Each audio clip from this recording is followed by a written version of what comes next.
and welcome to your perfect day starter, the morning brief. I'm Kayode Ni Okikulu.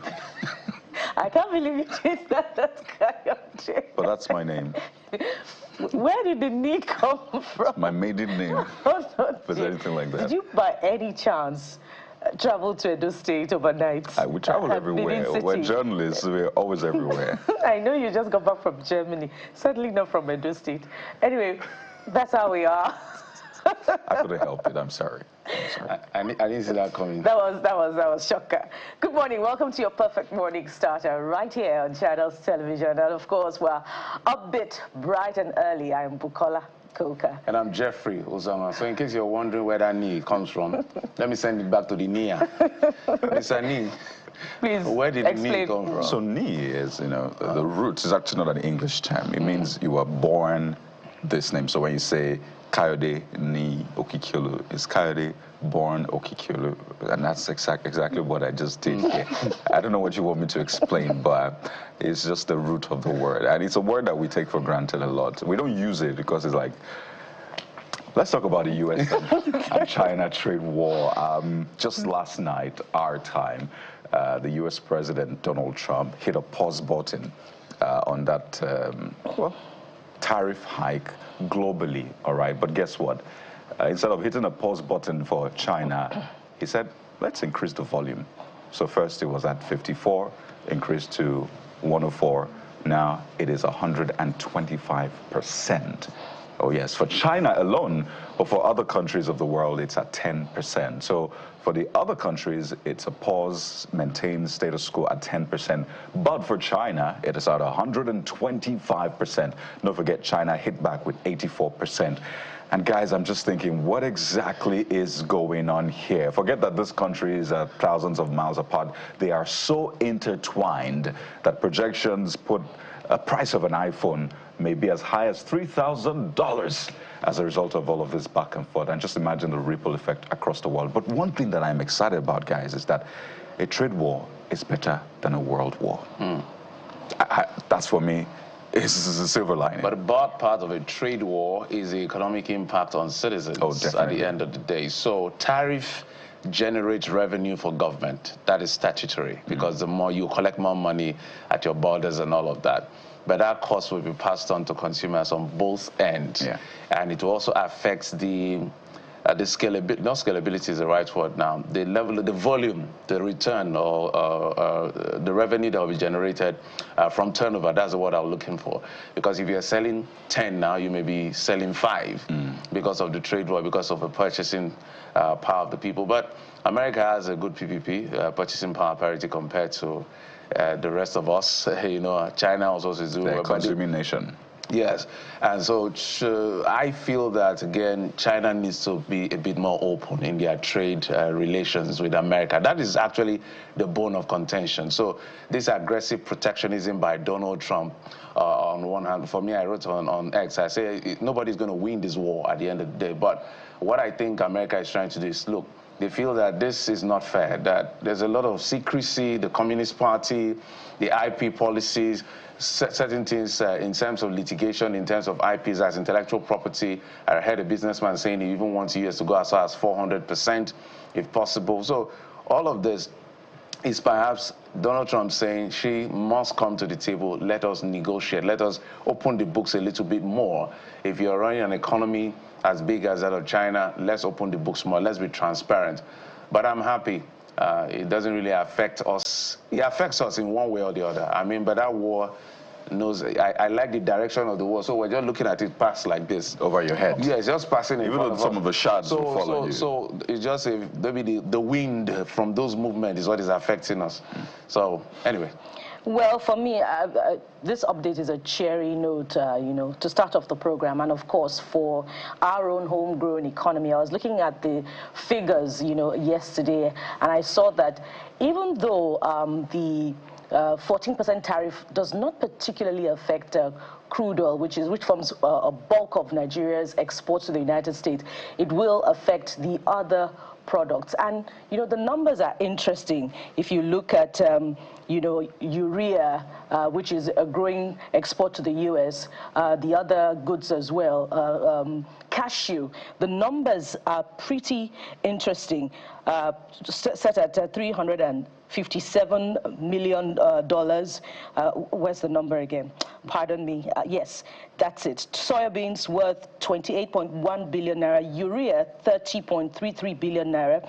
Refined lead, the value is at 14.40 billion. Cashew nuts in shell at 1.09 billion. So there is some potential in these exports to the United States, and that means that, you know, there is a growing market for Nigerian exporters. So, you know, our conversation this morning would have bothered on how these exporters would fare with 14% increase in tariff on the products that they export to the United States.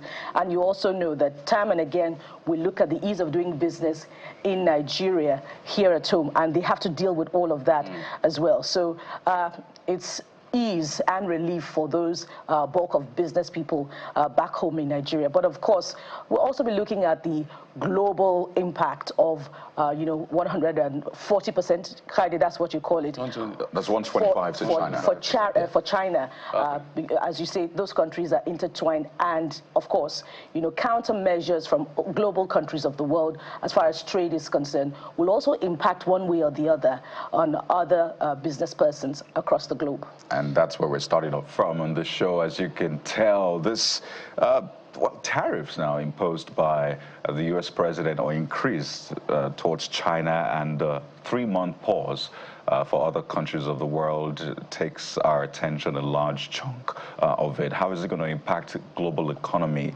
Are we close to the cliff? Are we still hitting recession anytime soon? Looks like the markets are bouncing back, but for how long, really? Was this a flip-flop on the part of the U.S. president, or this was the intention all along? Well, we have the Manufacturers Association of Nigeria's DG joining us on the show this morning to talk about the impact of these tariffs on Nigerian manufacturers, including the small, medium-scale businesses, as well as policy adjustments that we must make.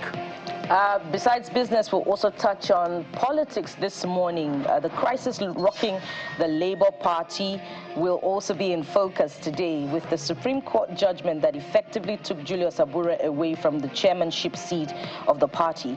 Other key stakeholders in the party met yesterday to push for the acceptance of Nenadi Usman as the party's chairman, and to sort of bring into effect the Supreme Court judgment on the leadership of the party. And it was interesting to also see that Mr. Kenneth Okonkwo has returned to the Labour Party. Well, from what we see, he was present at that meeting yesterday. So the commentary coming from him on the Labour Party will be different. So that is a controversy. The Supreme Court upheld the supremacy of the party.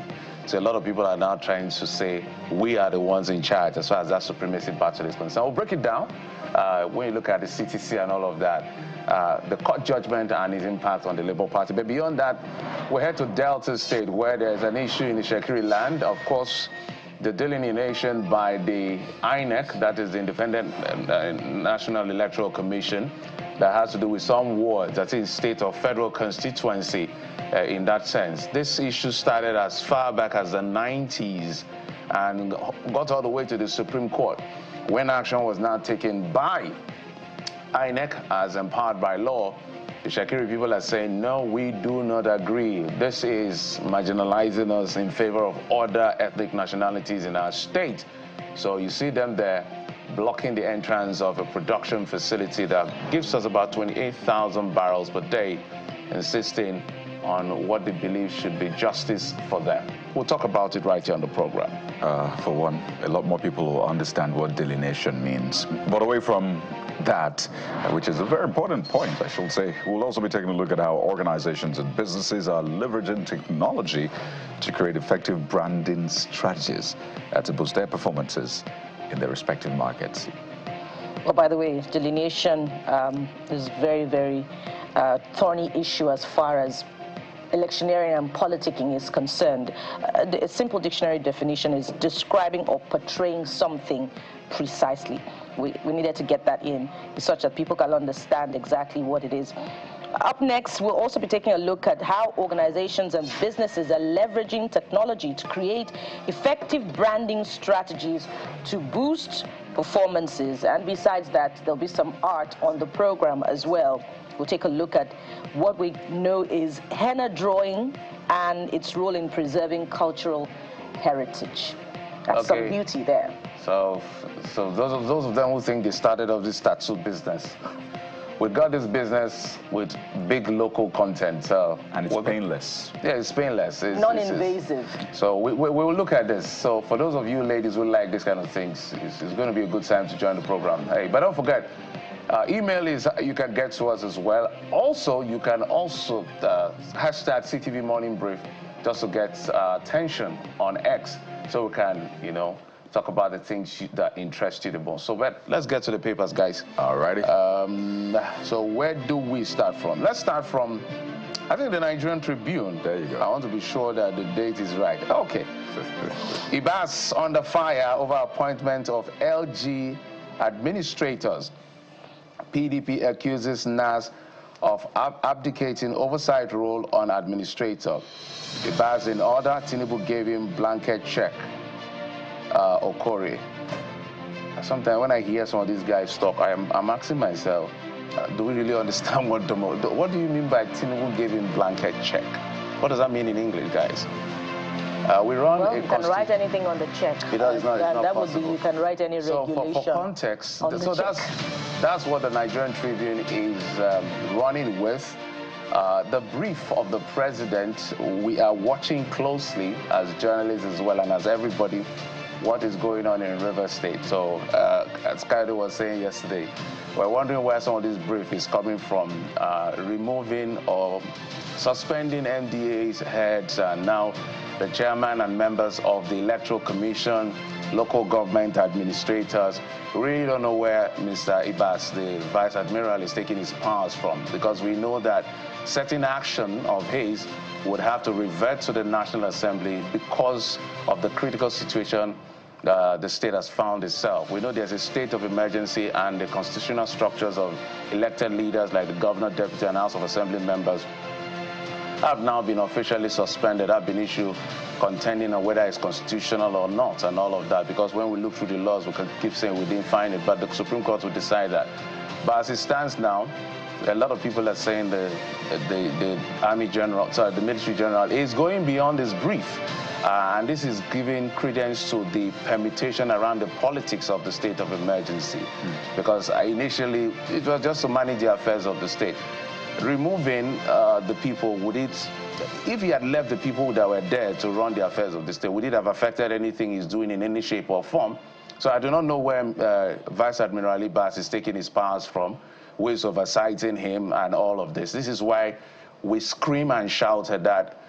When you tamper with constitutional structure, the tendency for abuse of power is very, very possible, because these are human beings. But guys, this is what we found ourselves, and it's very worrying to see this development. Jeffrey, I'd like to ask, you know, following these turn of events, would he be presenting these policies before the National Assembly for approval? And that would be, i.e., the presentation of a new budget for River State, and these latest turn of events, which would be an appointment of sole administrators and you know, what's the other regulation, appointing officials for ASIC? So the two answers I have is, the Constitution is very clear on who can present a state budget. So perhaps because it is a state of emergency, maybe the lawyers will help out here. It is the governor that will present a state budget to the State Assembly. But in this case, since all of them are ineffective in that sense of suspension, expected that he will go and present it to the National Assembly, who will look at all of this and bring it back. But the Constitution says it is the governor. And the Constitution in Chapter 1, subsection 2, talks about how Nigeria should be governed, which is why we are debating that there's no such thing as sole administrator and the whole of the Constitution.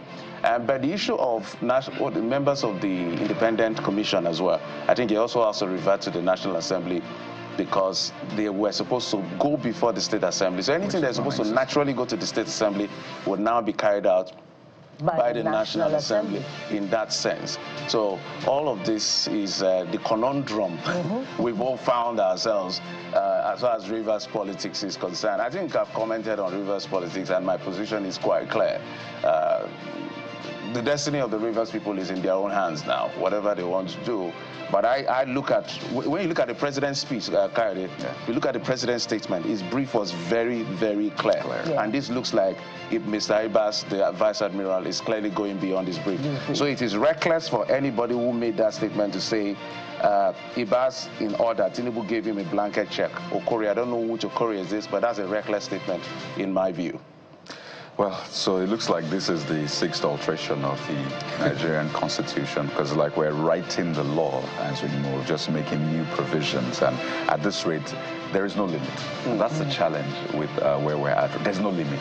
Tomorrow can come and there's something else happening, which is not contained in the constitution as we have it right now. But and you know, sometimes when there is no specificity on what certain executives cannot do, it leaves room for ambiguity and, you know, the abuse of powers that we see time and again. Somebody was saying just yesterday, you know, that this particular action was not gazetted in what the mandates that the president, you know, gave the sole administrator upon appointment. So we ask, where is this in law? In fact, where is the appointment of a sole administrator and the state of emergency, by extension, in the Constitution of the Federal Republic of Nigeria?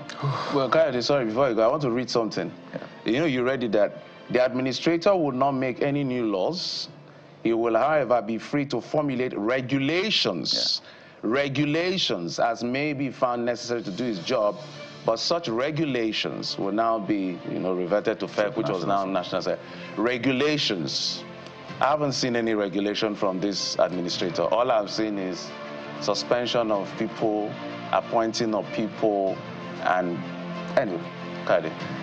As we said, it's like we're writing a new law at this point, without the approval of the National Assembly. But take a look at this Nigeria. That's the next paper we're looking at this morning. This Nigeria is leading with insecurity. I must just give you a heads up. This might jar you a bit. Tackle poverty. Stop over-scrutinizing defense budgets. At Inter-Parliamentary Union meeting, Nigerian Senator Ibrahim warns insecurity may rise if countries fail to increase defense spending, address rising poverty. So basically saying, let's try to be kinetic and non-kinetic, but let's also raise the kinetic budget and not look at it too much. But you know, when something lacks oversight, when it lacks monitoring or scrutiny, anything can happen. Even right now, with this scrutiny in quote, a lot of things are happening. I mean, what happens to the security votes? There have been calls for probing or some sort of scrutiny, yes, of our defense spending. But hey, you say it's national security, so don't look there. So, and we might ask, where is the justification for the billions of dollars that have been spent on national security in the last decade plus? Point exactly. Days ago, 50 persons were killed on the plateau. And what people are saying continuously over the years is carnage, nothing short of genocidal. Go to Benue State as well, time and again. In fact, some of the killings from Benue go unreported. So where is the justification for the spending on for the increased continually budget to security? Those are very big questions that must be asked.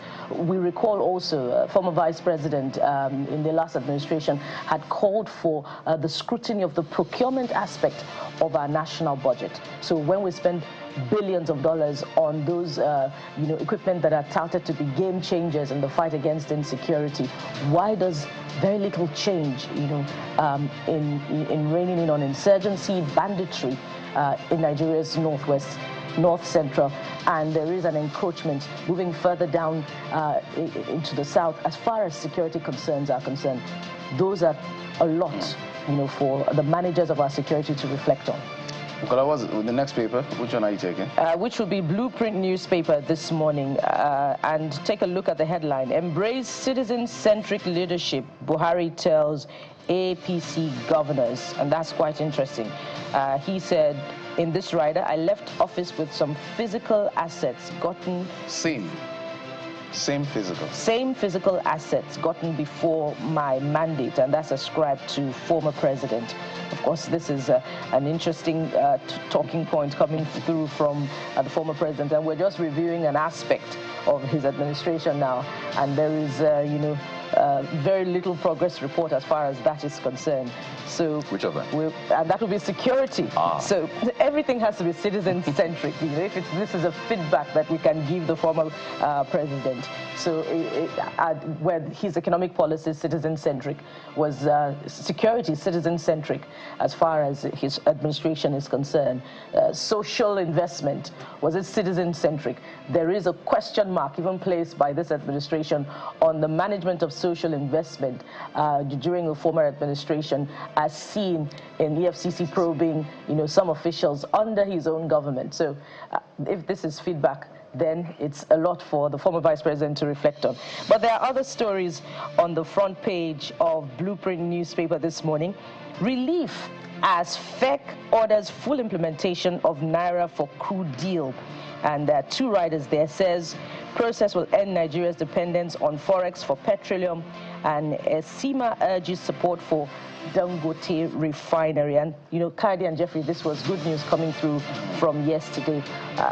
My question is, will there be a deep reduction in the pump price of petrol? Particularly because there's also reports about the reduction of the price of crude barrel per barrel from the international community, coming down to about $69 per barrel from a few days ago. So questions through to the new management of the NNPCL and, of course, Dangote refinery. We hope for bigger prospects in the coming days. There's a lot to talk about. We'll start with the tariff. We'll get to the controversial issues around Labour Party and many others. But we'll take a quick break. I'll get to talk with the DG of Man right here on the program. Join us again.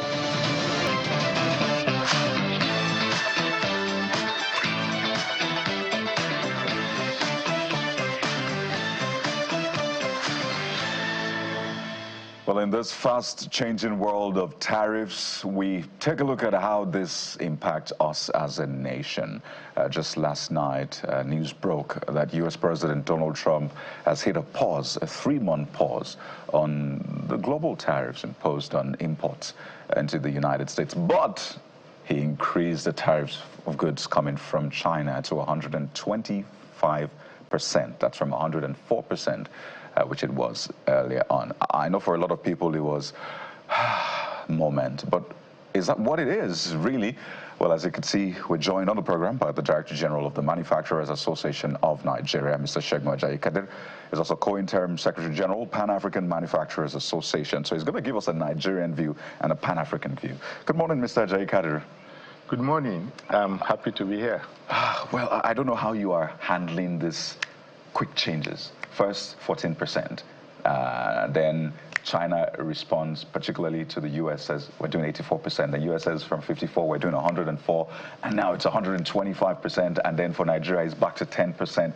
I imagine the heads of manufacturers and exporters into the U.S. spinning, like, what's going on? So speak to us first. When you heard 14%, what was that going to mean for manufacturers and exporters into the U.S.? And now that it's back to 10%, what does it mean? Well, I think that generally speaking, what Trump is doing is actually shaking the table and is in line with his strategic objective of making America come first for all things. And tariff all over the world is used to achieve several purposes. I think for his own is to directly grow domestic manufacturing and restrict imports, because for a long time, according to him, people have been taking America for a ride. So, but for us, in Nigeria, in terms of manufactured exports, we are only beginning to make inroads as also part of our own strategic objective of mitigating the impact of forex. So you will expect that in one of the countries that we are expecting to be able to make inroads, there's now a stumbling block, so to say. AGOA is ending September 2025. We are yet to make sufficient inroads compared to maybe South Africa, Kenya, and so on. And then you throw a spanner in the works. So for us, it was a major issue. And we know that when there are retaliatory measures, because there's also collateral damage in what happens between America and China. Exactly. I mean, it's going to lead to an uptick in terms of the duty. So even if you are not suffering directly, you suffer indirectly. Taking all of this together, it became a source of worry for us. And we were hoping that we'll be able to find local succor that will allow us to be only moderately impacted and not severely impacted. Because if government goes by way of retaliation, we are also going to suffer because we import capital goods from those countries. So we were worried.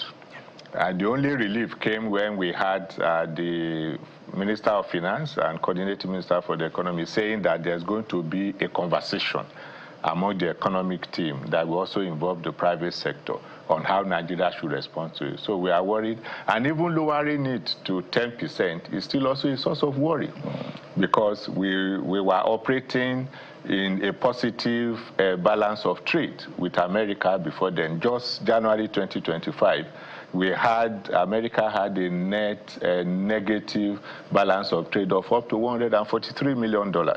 So we shouldn't relent in our effort to cope with even this 10% because it wasn't there before, especially for the more than 6,000 items that are qualified under AGOA.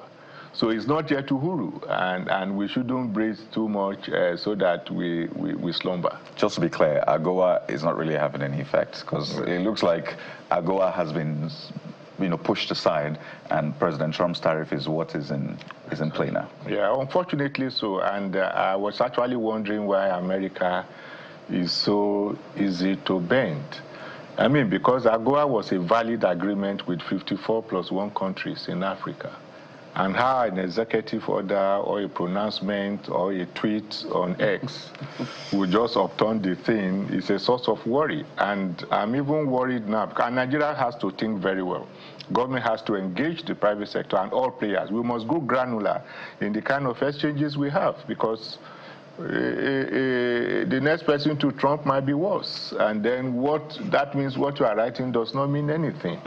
So I think we really need to be very, very strategic in the way we respond to this. So are you worried extensively about the policy flip-flop in that sense, globally? Yeah.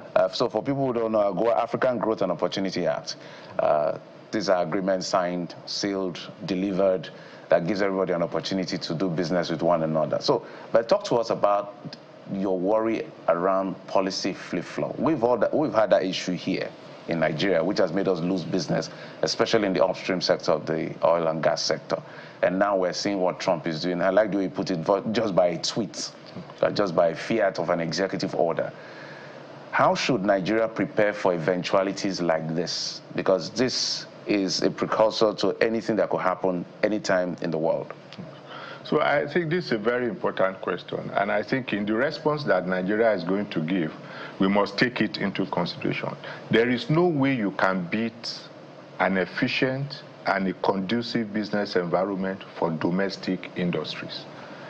I believe that it builds resilience and it allows even the intelligence that the private sector has to count. Because no matter what intelligence you have, no matter what strategies you have, government policy will trump it. So I believe that it is important that in building resilience and readiness, we should ensure that the domestic environment in which you operate is supportive, you have supportive regulations, you have assurance of policy, that it is going to be consistently in support. You need to be able to hold in check regulatory agencies that are expected to improve your competitiveness so that with just any eventuality, because there will always be surprises, you can rapidly respond. So for instance, at this moment, the Standards Organization of Nigeria must be on high alert. The regulatory agencies that, for instance, NPA that is dangling 15% increase in imports should just forget it now and never really think about it.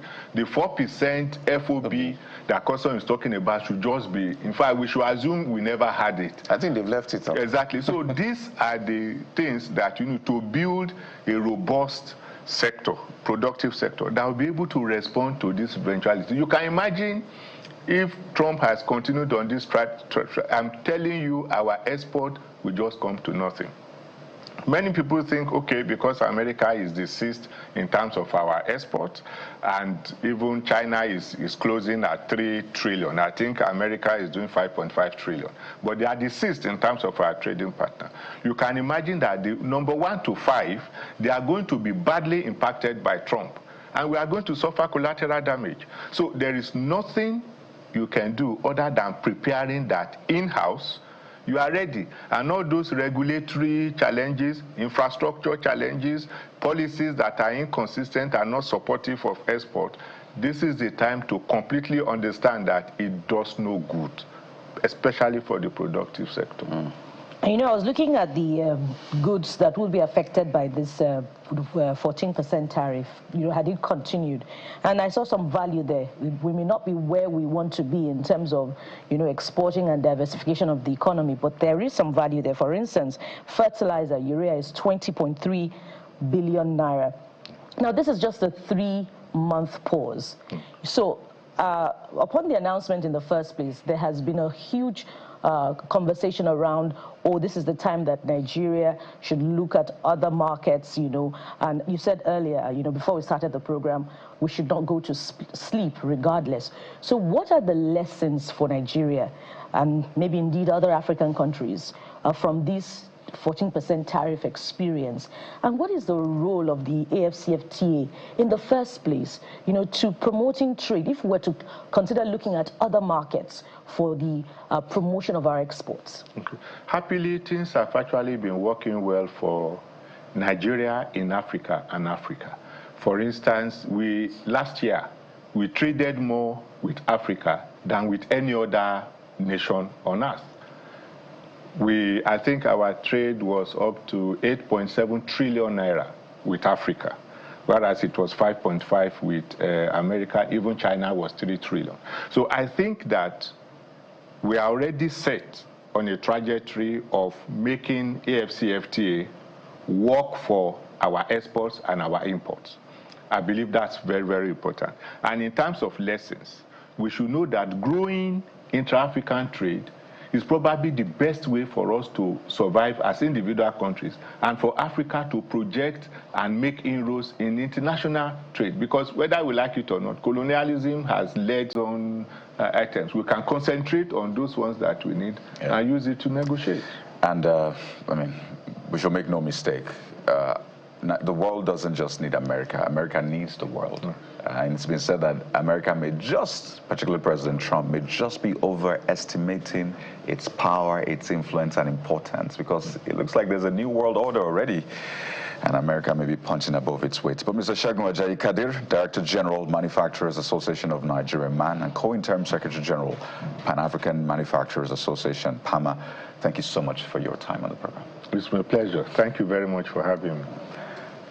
Well, we've taken a look at what has been described as the art of the deal of President Donald Trump. But there's more for you on the show as we continue to digest these issues. So stay with us. We'll be right back.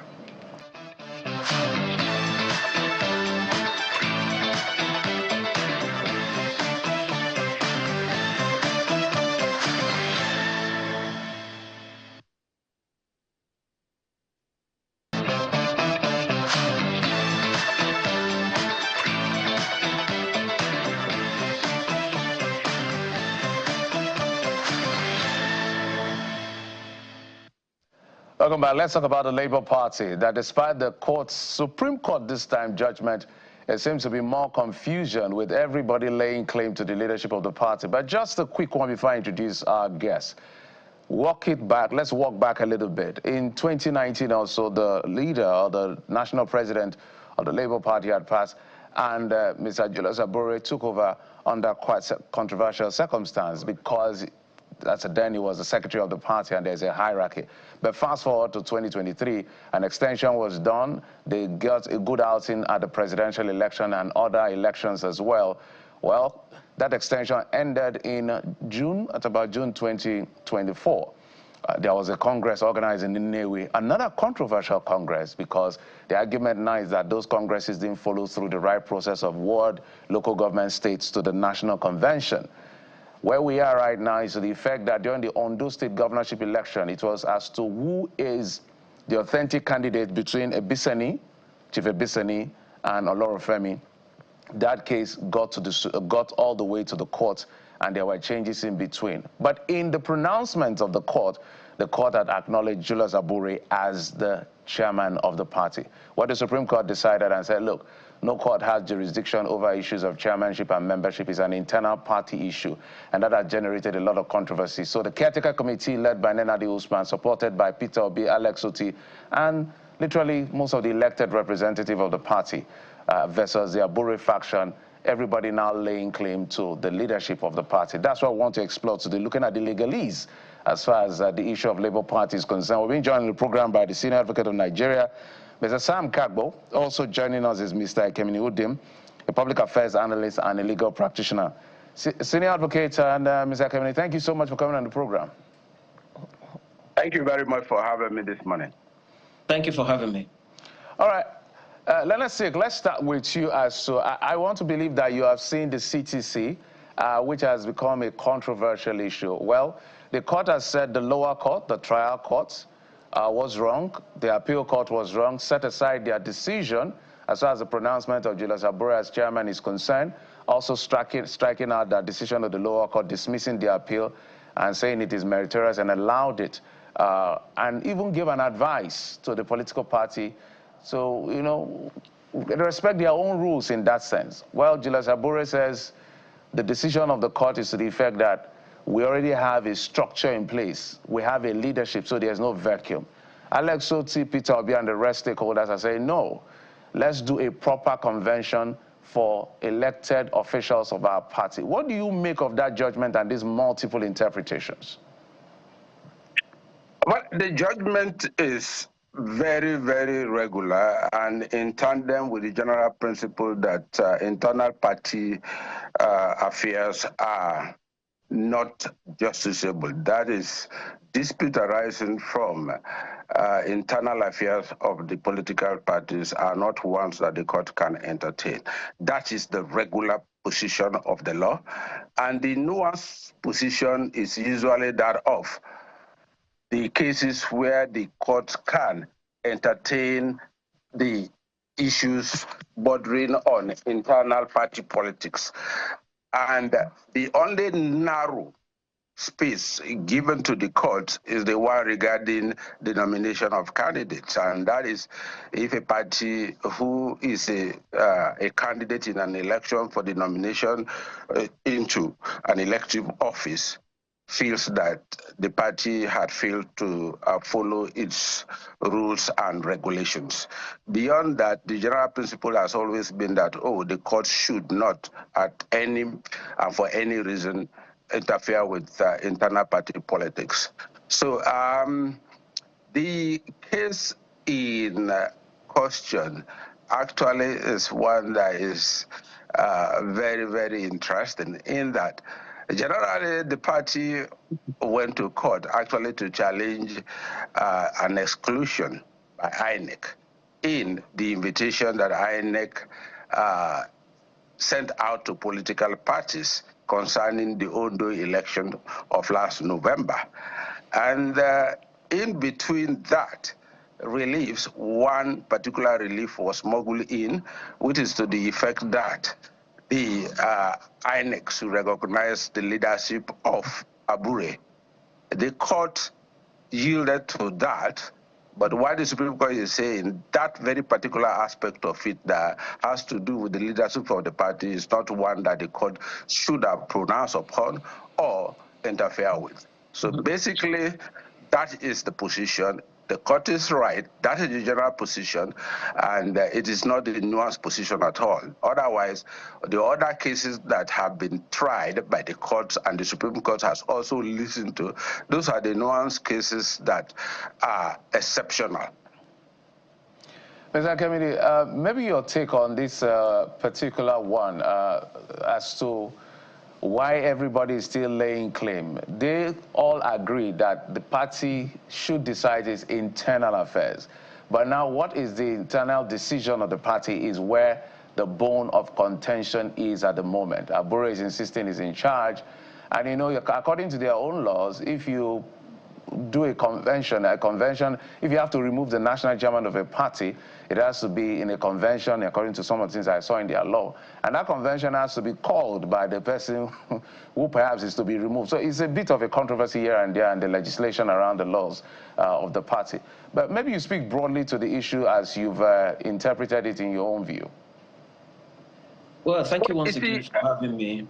I have read the judgment of the Supreme Court, 48 pages of the judgment, and what I can pick from that judgment, the interpretation from that judgment, is that the Supreme Court has not pronounced that Julius Abure is still the national president of Labour Party.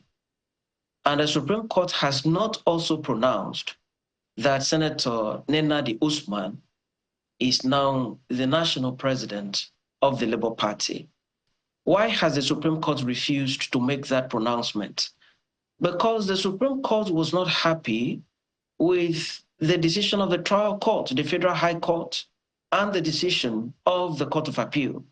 These two courts held clearly that issues of leadership of a political party are issues within the internal realm of the political party and therefore non-justiciable. That is to say that the courts would not dabble into them. These two courts held that clearly.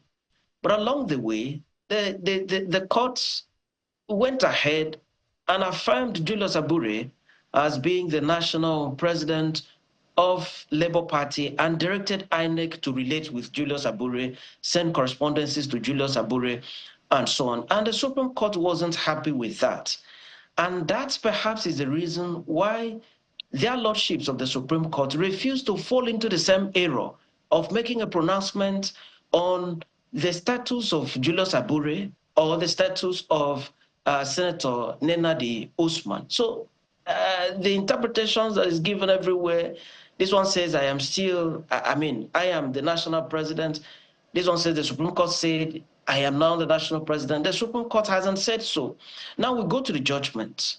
It said, consequent upon the foregoing, the decisions of both trial courts and the Court of Appeal recognizing Barrister Julius Abure as the national chairman of the Labour Party are hereby set aside, and struck out that very judgment of the two courts for want of jurisdiction. It therefore means that the Supreme Court has not made a pronouncement as to whether Julius Abure is still the national president or whether Nenadi is now the national president. But the Supreme Court gave direction. And I think this is what the Labour Party is expected to follow. The Supreme Court gave direction in that same judgment. And what did the Supreme Court say? Let me quote, "Before I am done, may I admonish political parties and their members to endeavor to always allow their constitutions, rules, regulations, and guidelines to guide them in choosing their officers as well as candidates. That way, incessant internal rifts which always find their way to court would be reduced." And the court clearly stated this. If the constitution of a political party has prescribed duration for tenure of office of an officer, such officer should be humble enough to leave at the expiration of the tenure. This is the direction that the Supreme Court has given. Now, the ball goes back to Labour Party as a political party. Has the tenure of Julius Abure expired? If it has expired, the Supreme Court has stated it clearly.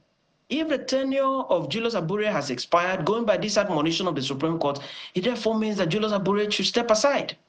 If the tenure of Julius Abure has not expired, it therefore means that Labour Party has no option than to allow his tenure to expire and then choose the next leadership of the political party, and that is the admonition that I think that Labour Party should take now, flowing directly, from the decision of the Supreme Court. The interpretation given left, right, and center is political, it's expected, political. I mean, people defending each side and the other, they will have their own interpretation. But I think that the most cogent interpretation should come from the decision of the Supreme Court, which we all have the CTC now, and the decision is so clear.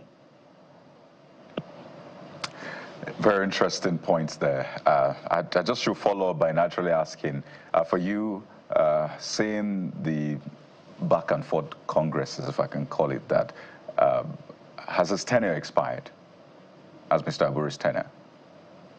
Well, I wouldn't know whether Mr. Aburi's tenure has expired. I'm not a member of the Labour Party, but the Supreme Court has shifted it back to the Labour Party. This is an internal party affair. They are the ones that conducted congresses. All right. They are the ones that see to the emergence of this person as the leader, as this and that. So they have to go back to their books.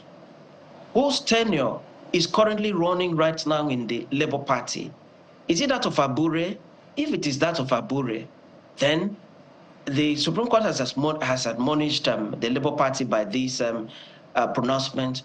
Go back home and then take care of that, address that issue. Right. But if Aburi's tenure has expired, by this admonition, it means that Aburi should step aside for the next person to come on board, because the Supreme Court is saying... All right, let's go to senior advocate, Mr. As soon as your tenure expires. I just wanted to see if we could make headway, but in any case, you're not even a legal practitioner for the Labour Party. They're not consulting you, so what you can do is limited. That's for the Labour Party anyway. Let's go to the senior advocate of Nigeria, Mr. Kagbo. And, it looks like the Supreme Court stayed above board, right, in spite of what we saw at the lower courts. Just said, what, we should not be involved in this in spite of the fact that the lower court had dabbled into it. I don't know if there's going to be some sort of redress so that in the future we won't have lower courts dabbling into political party affairs. But on the flip side, you wonder, is it fair to say that they are dabbling, since it's the same political party leaders that went to the court and say, we couldn't resolve this ourselves internally, so we want the court to help us resolve this. And clearly, we've seen that it has not been resolved. So I don't know if you probably want to speak to some of the points Mr. Odim raised, as well as what will happen in the future when cases like this go back to the court, because it looks like they might still go back to the court at this rate. Well, that would be unfortunate. But let me make a little bit of a variation here. The Supreme Court did not give directive, because if it's a directive, it becomes an order. What the Supreme Court did was to speak off record. It speaks to the party and gave a general advice that anybody can give to the political parties. That is, go organize yourself, maintain and respect your party constitutions and your rules and regulations, like any other body. That's what the Supreme Court did after its judgment, which is normal for every proceedings, especially those that touch on the public. The Supreme Court will usually give its own fatherly advice without going into the merits, just speaking generally. And for the political parties, long before now, long before they were even given that window under Section 8414 of the Electoral Act, the principle has always been there. You are an autonomous body, independent of the, what would I call it now? Independent, just like any club. Organize yourself, set your own rules, and settle your own disputes. Don't bog the courts with disputes that are, at the end of the day, family disputes. Yes, you have said that why should the court not interfere when it is the parties themselves that have gone to court? Well, a court does not act at large. Every court, before it can act in the sense that it can entertain a matter, it must have the power to entertain that matter. That is what the lawyers call jurisdiction. If you do not have the jurisdiction to entertain the subject matter, which is, in this case, the subject matter is that of the leadership of the party, irrespective of how you dress it or characterize it, as long as it is about the leadership of the political party, no court has the jurisdiction to entertain it. That was what the court said, and every law student knows that.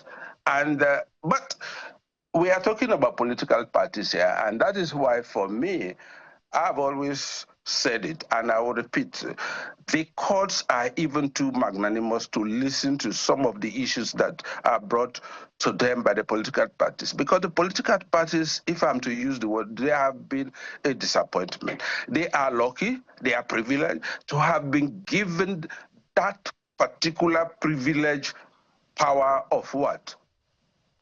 Sponsoring candidates into an election.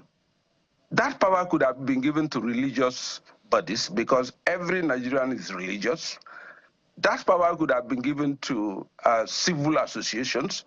But the Constitution, in its own wisdom, said, you political parties recruit people, candidates for elective offices in Nigeria. And also gave them, impliedly, the function of generating democratic principles and culture. If you look at the American democracy, that you see the way it is, all the principles and ethics of that particular democracy are generated by political parties. And invariably, nothing is said about political parties in the American Constitution. It is just that they've evolved over time to play that role, and the society takes it as such.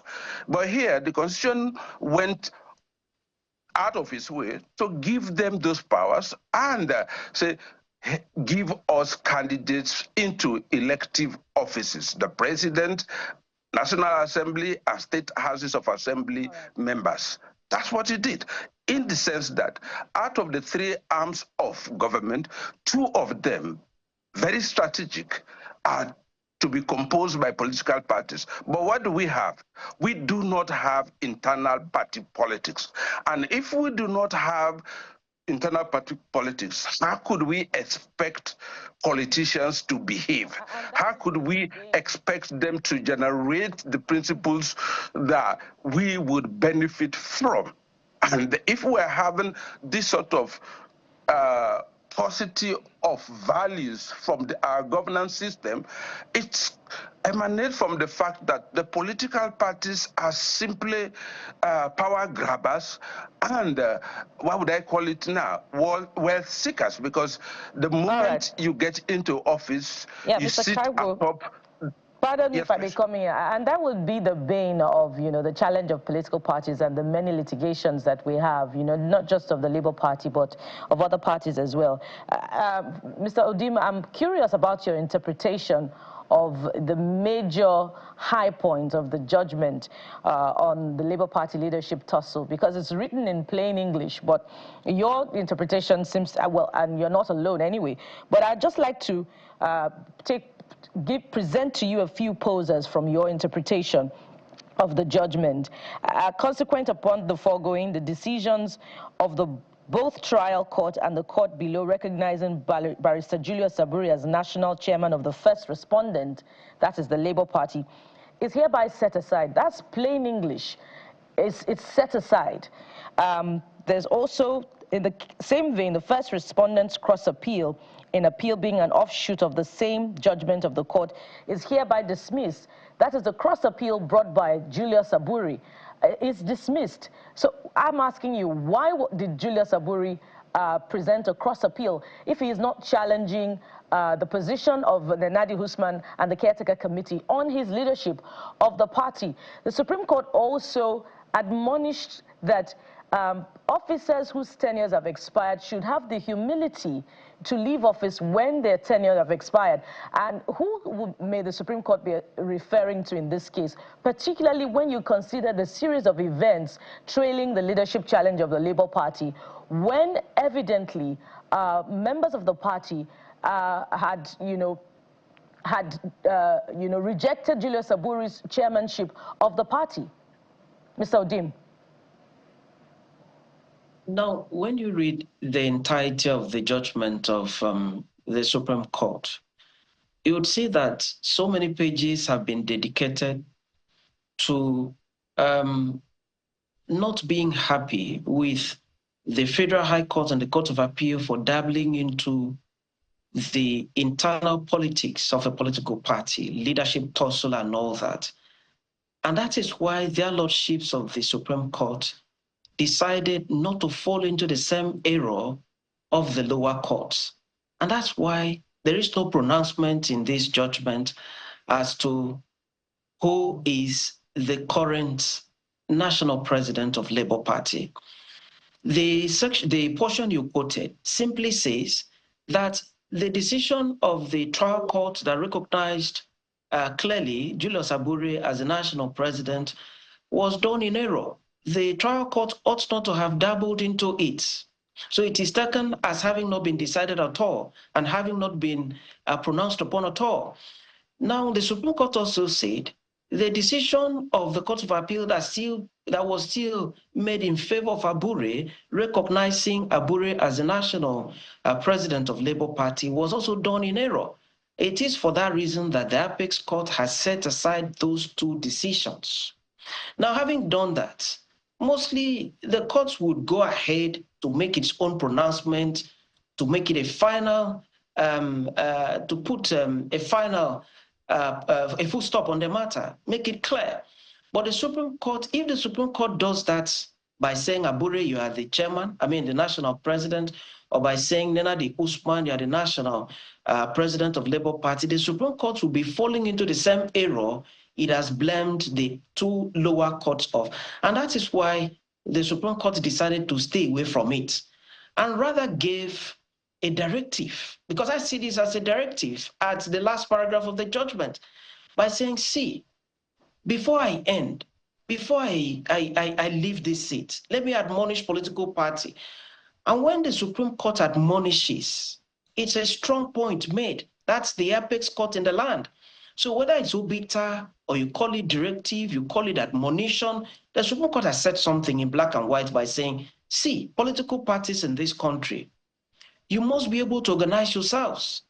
If you're a leader of a political party, if your tenure has expired, be humble enough to leave. And I think that the Labour Party should work with this. If they take this home, they would then be able to sit down as a political party to ask themselves, when did we give this mandate to Julius Aburi? For how long did we give the mandate to him? If the mandate was for 1 year and it has expired, then Julius himself should humbly step aside. But if the mandate has not expired, then Julius still remains the national president of that party. If it has expired, it therefore means that Labour Party, because it's an internal party issue, should now look at it by themselves and then decide how the next leadership of the political party, should emerge. So that's for me is the simple breakdown and a summary of the decision of the Supreme Court on this very issue. All right. It's an ongoing conversation, but when we look at it, I think the bone of contention here is that Nehru Convention. Did it follow the constitution of the party? That is where the real issue is. And if it followed, we now refer to, I think, Section 18 also of their constitution on how to remove a national chairman of a political party. But I must thank you both for coming on the program. Senior Advocate of Nigeria, Sam Kagbo, and Mr. Kemini Udim, Public Affairs Analyst and Legal Practitioner. Thank you, gentlemen. Thank you, sir. Thank you very much. Thank you. Thank you for having me. And we'll now take a quick break. When we come back, we'll get to the next leg of the conversation. Join us again.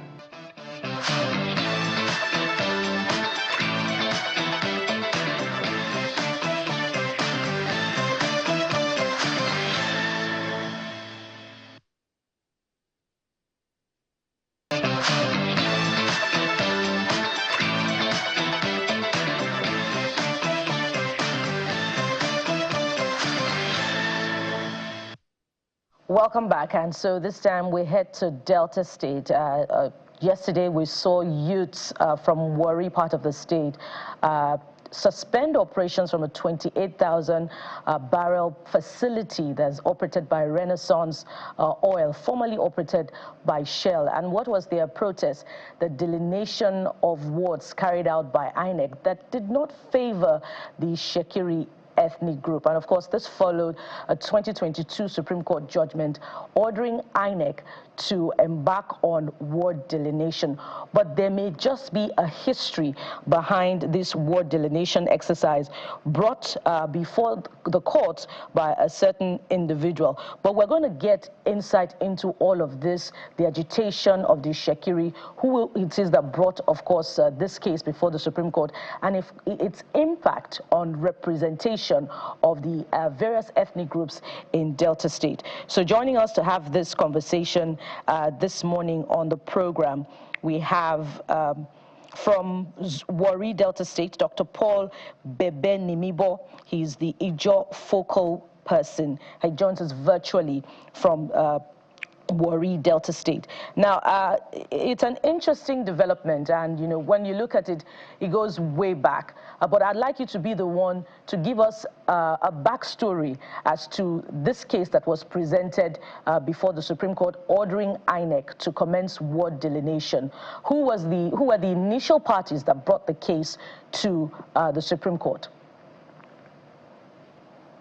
Good morning, Bukola, for having me. Yes, let me give you a little background to this issue.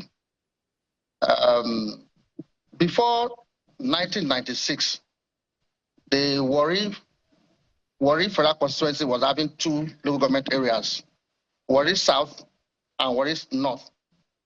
Then in 1996, October 1 precisely, the then late Sani Abacha's government created additional local government area, and it was called Warri South.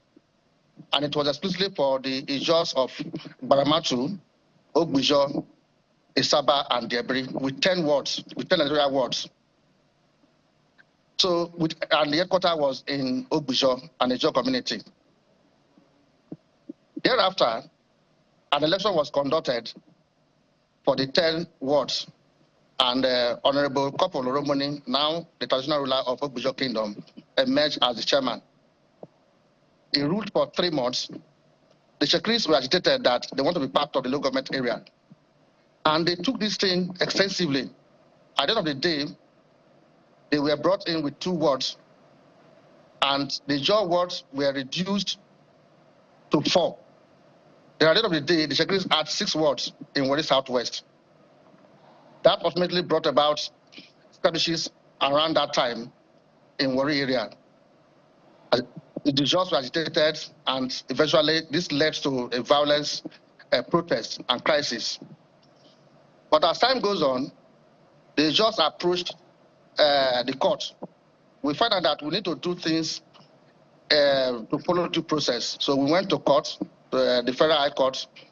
From there, the matter went to the appeal court. I just want to be precise. I don't want to begin to pick everything. So the matter went to the Supreme Court, and eventually, as you said, December 2022, the judgment that was given was that Supreme Court ordered INEC to go back and do electoral ward and unit delineation. That ab initio, there was no exercise that has been done as regards to delineation of wards and units. So you can land on your thoughts, sir, before I come in. Okay, fine. So INEC now invited the stakeholders. Since it's a Supreme Court judgment, there's no way you can take it again. So invited the stakeholders from the 3 ethnic groups, the Ijaws, the Shekiris, and the Urhobos. We are the people that occupy the Warri federal constituency, what they call Warri federal constituency, with 3 local government areas: Warri South, Warri Southwest, and Warri North. So we are all invited for a meeting, I think precisely on the 4th of February, 2023. We're saying that election ought not to be conducted in the Warri federal constituency for the 2023 election. But election is a process. So INEC pleaded with us that we should allow them to conclude the election of 2023. Then thereafter, they will take up the exercise to do the proper delineation of electoral wards in the Warri Federal constituency, which they followed up. While I'm called a focal person, there are the three tribes also have, all of us have focal persons. Them in the job we have three focal persons, and one of them, the Urubos are three focal persons, the Shekiris are three focal persons. We are to mediate between INEC and our people on the ground, which we have been doing. All the three ethnic groups participated in the process, and it culminated in the creation of additional wards from 30 to 57 wards in the Warri Federal constituency. As it stands, INEC actually did a thorough job. They went to the creek, they went to the fields to collect data, which the Shekiri people participated, the Urubos participated, we all participated. It was fair, free and fair. The process was clear and clean. But not according to the Ishekiri, from what we saw at yesterday's protest, during which they shut down the facility. But the summary of what you have said is that under the old arrangements, the Jaws felt shortchanged, and that's why they went to court. But from reports from yesterday, from the delineation exercise that INEC carried out, for Warri North local government area, the Jaw has 10 of the 18 wards, while Ishekiri has 8 wards. For Warri Southwest, Ijo has 15 wards to Ishekiri's 4. And in Warri South, Ijo has 3 out of the 20 wards, while Ishekiri and Urobo have 8 and 9 wards respectively. So the Ishekiri are saying that they have been shortchanged, and that in fact the implication of this is an encroachment on their land. So I'd like you to respond to that. Yes, that is not true.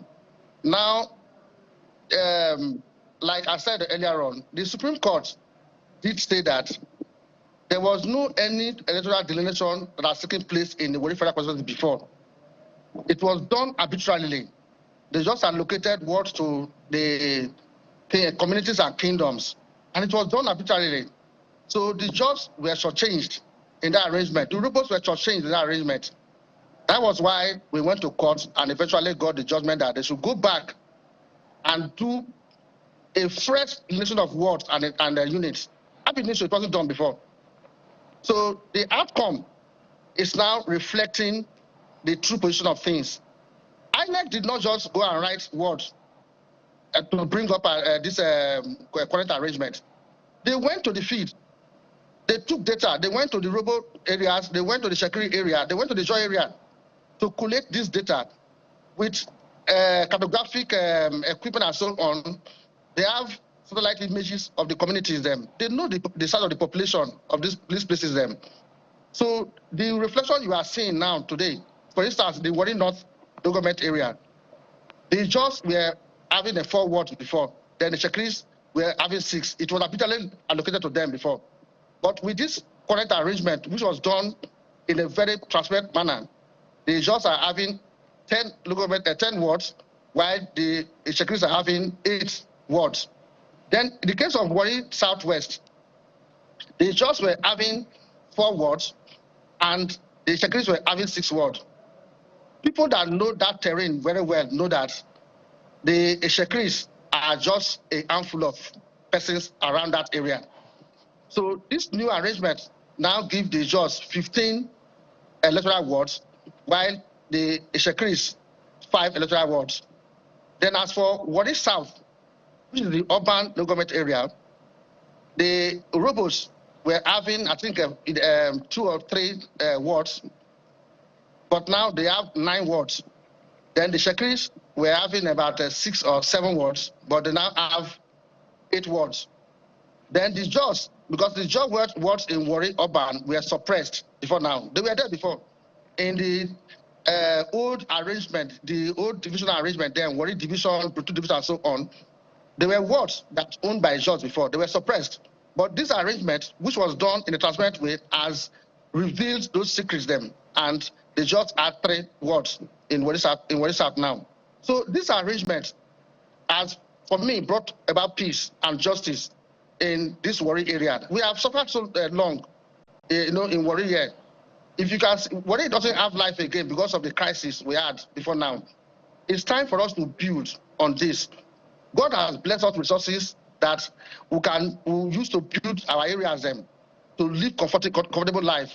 But if we continue like this, to drag each other from one point to the other, it won't do us any good. For me, I want to appeal to our people that they should dwell on truth.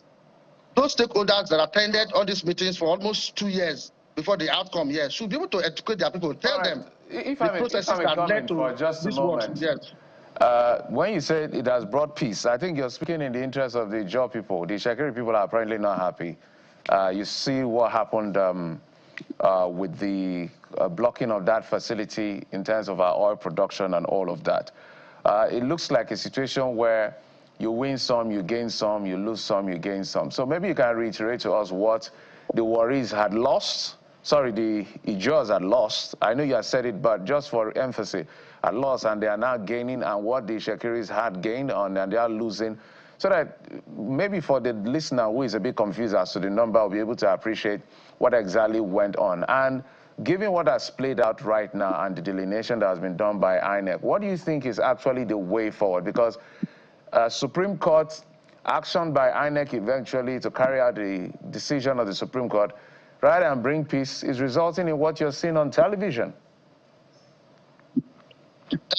Okay, Geoffrey, like I said just now, that those of us, the stakeholders, like I'm a focal point person from the job. The Shekiri has 3 focal point persons. Apart from those ones, they also add another 12 stakeholders. We are attending this meeting. Let them go back home and tell their people the truth. They participated from this process from February 4th, 2023. They participated from that process up till this moment. They went to the field too. They went to the field too. So for me, they should tell their people that, look, this matter, has been decided, and it's decided in good faith for the Jaws, the Shekiris and the Robos. Let us live in peace. Let's live peaceably with each other. In fact, we have suffered so long in this crisis, and when I said that it has brought peace and justice, it's because it's not that the right thing has been done. We have been dwelling on falsehood all this while. I'm not only brief for INEC, but INEC actually did a thorough job.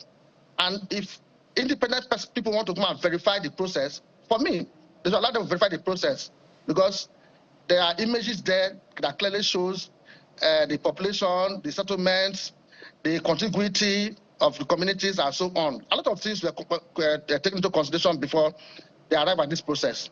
So let people be educated. Let us not dwell in ignorance to cause trouble in Warri. One cannot just begin to call out people to be violent because of this process. It won't work. It doesn't augur well. So for me, let the Shekiri people be educated. Let them understand the process before they take any step. Some will say that's easy for you to say because you're not on the receiving end, as it were. Naturally, you will not agree with them, and I think that's been the challenge. This has gone from different courts to even the federal level, the INEC itself. But clearly, the Shekiri are not going to take this sitting, and that's why we see the impact first on the oil production, at least at that particular facility.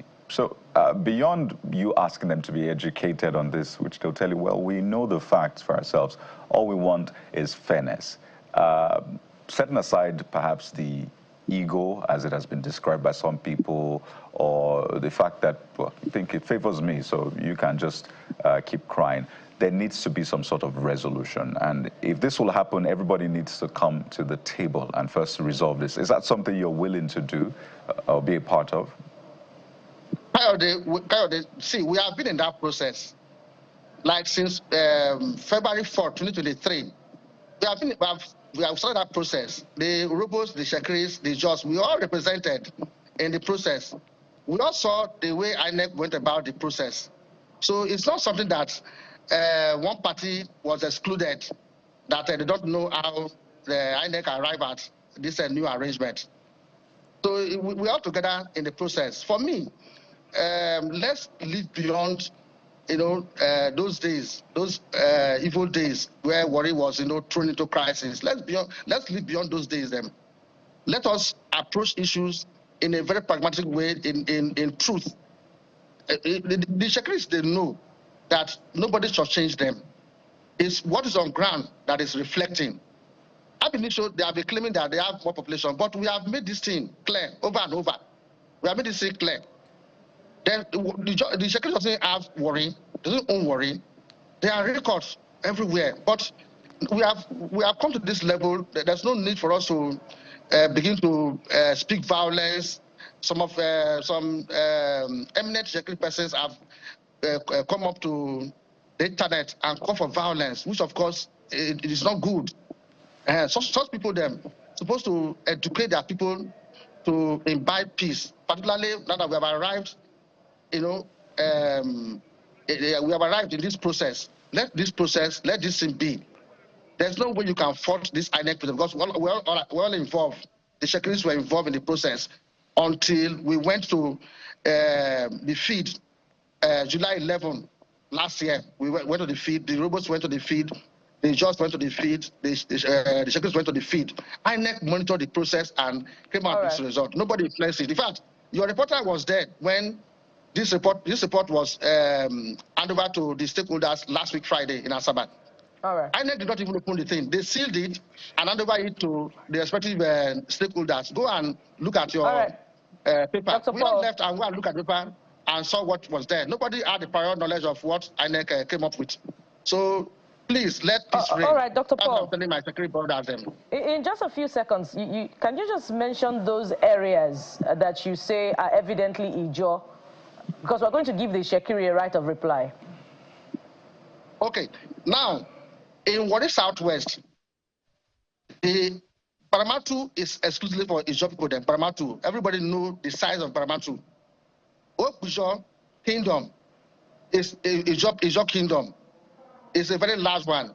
Isaba Kingdom is also Ijo Kingdom. Paramatu, Ishakba. All right. We'll definitely give the Shekiri a right of reply on this particular conversation. We must thank you very much, Dr. Paul Bebenimibo, the Ijo focal person who has joined us to give the insight and the backstory to this conversation. Thank you so much for your time, sir. Thank you very much for having me. And from here, we move on to another conversation on the program. We're going to be looking at the power of digital marketing to enhance your brand. So you benefit from this. Join us again. We'll be right back.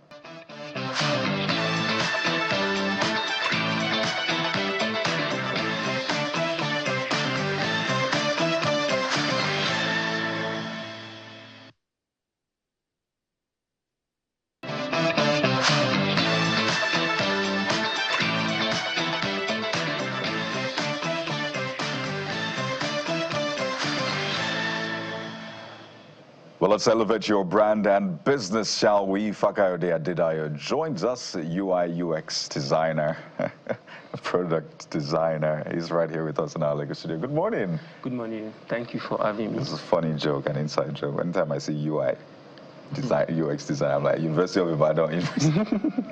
It's great to have you.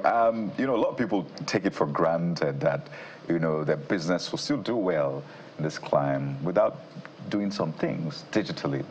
And talking about having a website, ensuring your social media is great, but basically also looking at your product or your work, your brand as a product. And those are services that you offer, and I think that this particular line of services is now quite big. So imagine I'm a business owner, right? What can you do for me? What do I need to do basically to improve my brand? Okay, first of all, I will need to correct this notion that branding is way more than just logo, colors, or those typography stuff. And when you now talk of product designer and trying to help you as a brand, first I need to understand who your target audience are, who you are trying to pitch to, and also what you are trying to sell to them. So this will help me as a designer or as a tech person to help bring your brand out. There you go.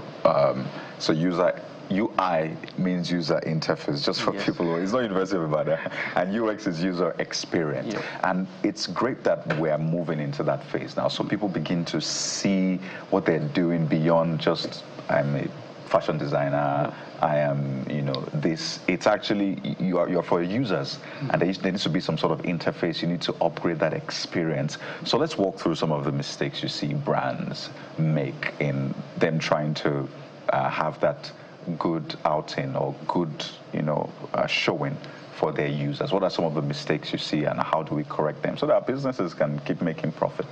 Okay, thank you. So for that, I think first of all, you need to be very intentional about your brand and how people perceive your brand.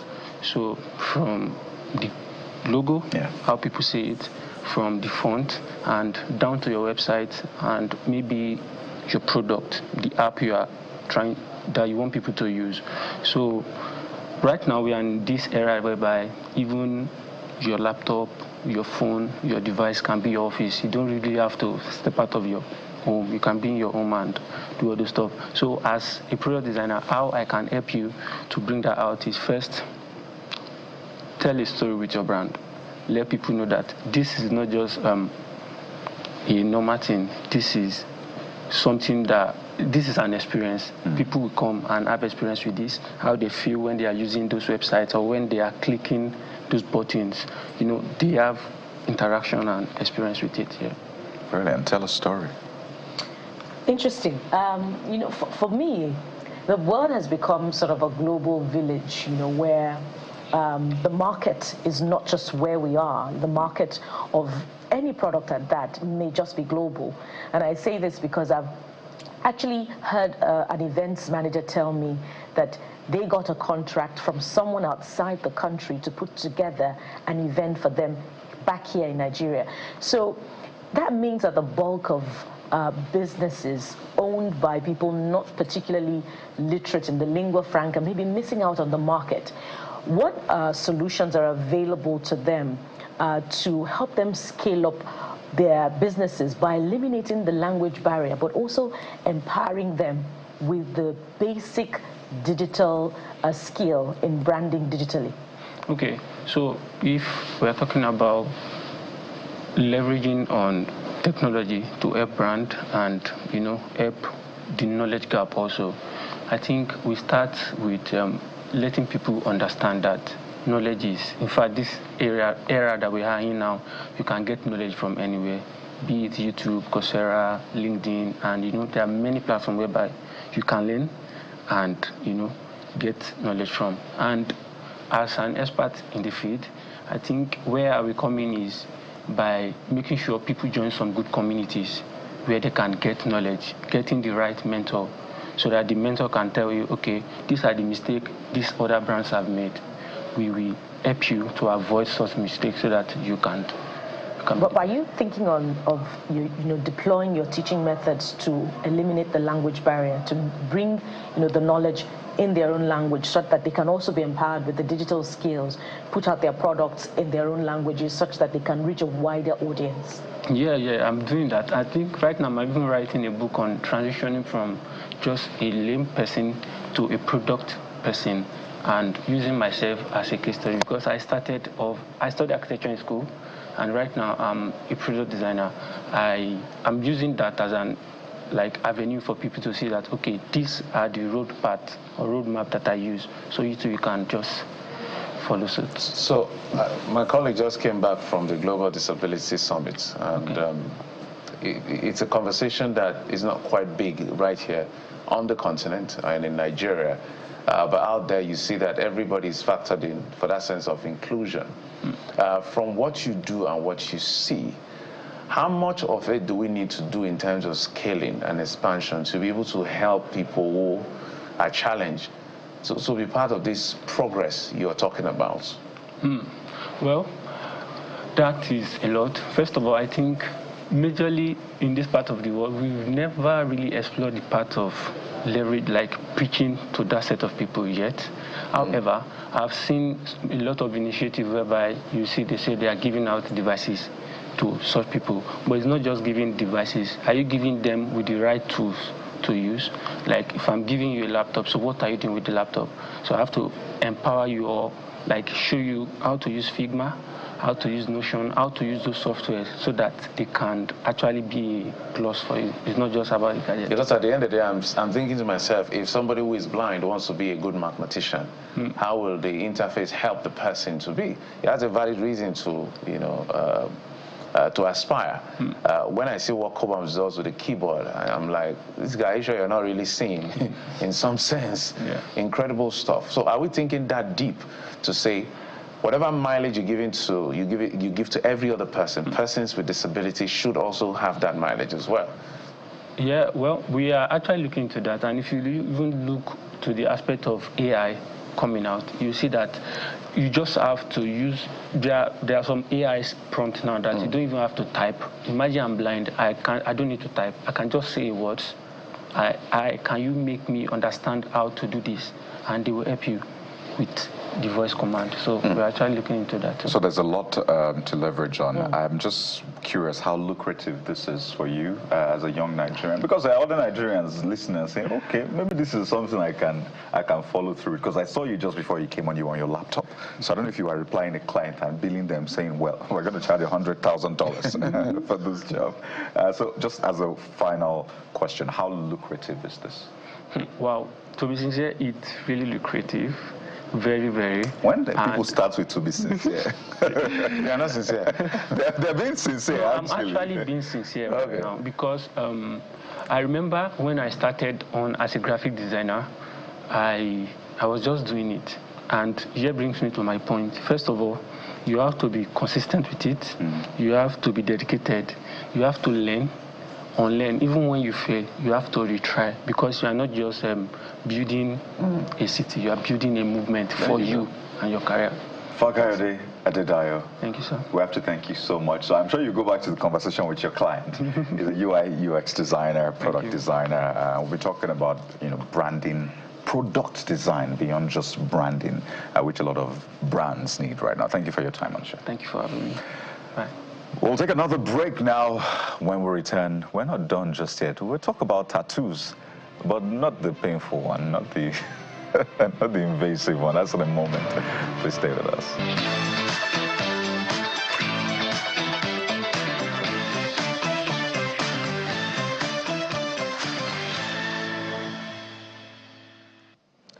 Welcome back. Alamu Miriam Mujid, ENA drawing artist, joins us right here on the program. Welcome, Mujid, for joining us from our Abuja studios.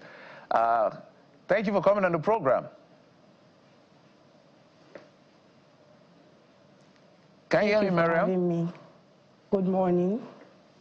Okay. I wanted to be sure you can hear me loud and clear. I'm so excited to this part, because when we started off the program, we're like, okay, the global north has nothing on us, because we also do tattoos here. Tell us about why this is of interest to you, especially the fact that it's non-invasive. Sorry, can you repeat, please? I can't hear you clearly. Okay, I was saying that we're excited about what you do, and maybe you can walk us through why this is exciting for you. Okay, I draw ENA. And it is something that I've been passionate about when I was growing up. So drawing henna has been inbuilt, actually, is a talent for me. And it gives me joy to make people feel relaxed and have this beauty, insight of beauty in them. People think, especially in my religion, tattoo is not allowed. So henna is something that gives them an opportunity to feel like, without drawing tattoo, at least you can have something to beautify yourself with henna.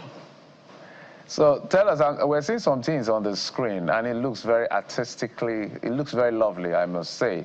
How long does it take to do what we're seeing right now, if you can see the same thing I'm seeing on the screen? I can't see the screen. Oh, dear. Okay, so we're looking at some of the things you did on your skin, on the skin. Averagely, if you're doing it on your skin, how long does it take? Does it take to wipe off, or no, to create, not wipe off. To create. Okay, it depends on the design that I'm creating. There are some simple designs that will take, let me say, 5 minutes.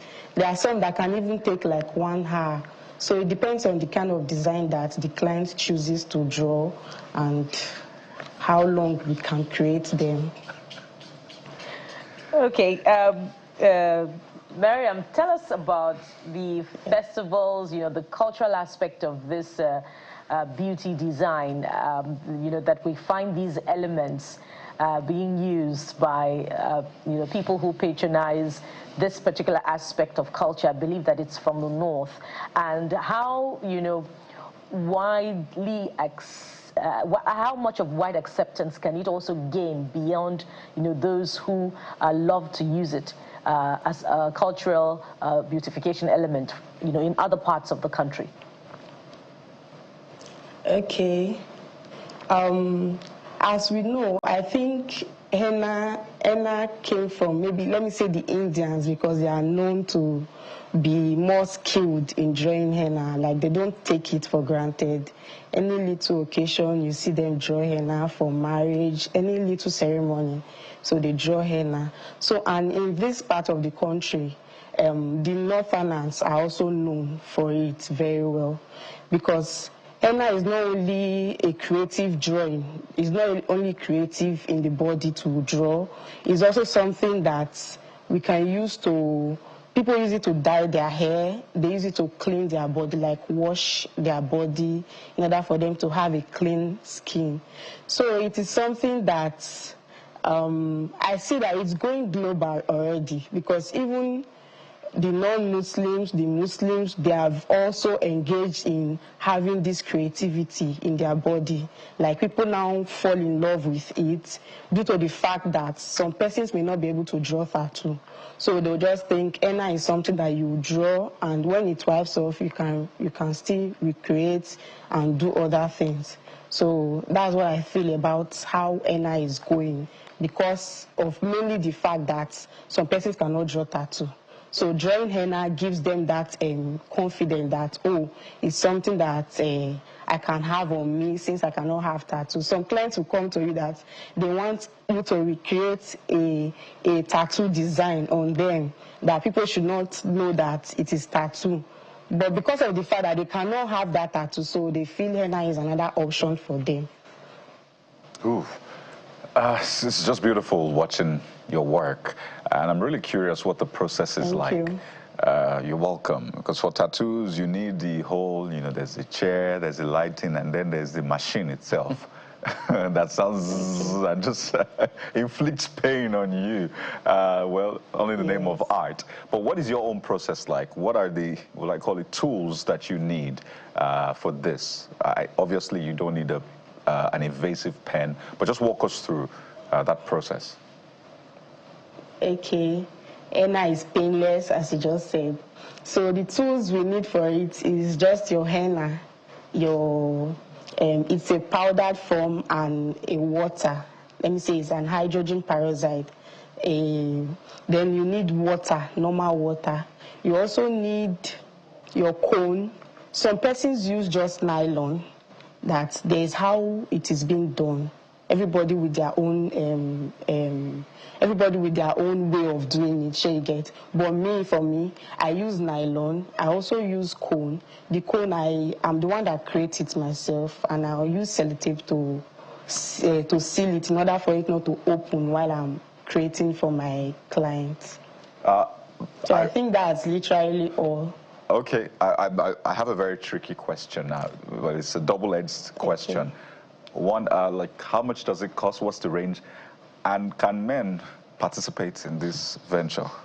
The costing also depends on the kind of henna you are drawing. It depends on the client that is coming to draw. It depends on occasion too. So, like, you cannot expect that someone that is just coming for a casual and maybe just little touch or maybe write up. Some persons do just write up.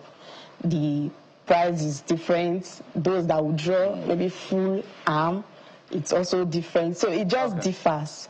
Then concerning the fact that can men draw it, yeah, I've had some guys that have actually patronized me. They've had henna from me, and it's not like this flower type that we girls will like. The ones that they always prefer is those tattooish type. They'll do, like when I was in school in the university, I usually have them very well. Guys who come that they want to draw. Some even draw from their shoulder length to their wrist length, that they just want to make it look like tattoo since they can't draw tattoo. All right. So that's it. All right, well done. Alamo Marian Mujid, henna drawing artist, CEO of Henna by ATM. Thank you very much. Is it automated teller machine? Henna by ATM. Henna by ATM. Okay, Henna by ATM. Okay. And Dumide Accessories. Thank you so much for coming on the program. We appreciate it. Yes. Thank you very much for having me. I appreciate it. All right, so that's it on the program. I wish we had some more time to take your thoughts, but we'll do that tomorrow. We promise. We see all your thoughts around what is going on in the country on X. We'll amplify it for you tomorrow on the program. I'm Jeffrey Uzonga. Bye-bye. Thank you so much for watching. Looking forward to having Mariam draw henna on Jeffrey and Cardi, maybe on a Friday edition of the program. I draw it on my ball. Just put it there. You know. Something we're to look forward to. I am Bukola Koka. You actually took it right out of my mouth. I was going to say henna wouldn't look bad on Jeffrey.